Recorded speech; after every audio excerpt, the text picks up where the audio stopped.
باردارای ما آیا میتونن روزه بگیرن توی ماه مبارک یا نه؟ خیلی سوال میپرسید، تون بگم 3 ماهه اول بارداری ممنوع روزه گرفتن. چرا؟ چون ارگانوژنز جنینی هستش، یعنی تمام اندامای حیاتی توی این 3 ماهه تشکیل میشن و کمبودهای مواد مغذی حتی بی میزان کم ممکنه آسیب‌های خیلی شدیدی به جنین ما برسه.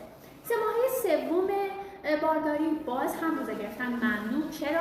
چون جنین بزرگ شده، نیازهاش افزایش پیدا کرده، نیاز به مایعات داره. روزه گرفتن ممکنه باعث کاهش مایع دور جنین بشه، باعث ضعف، کاهش رشد جنین بشه.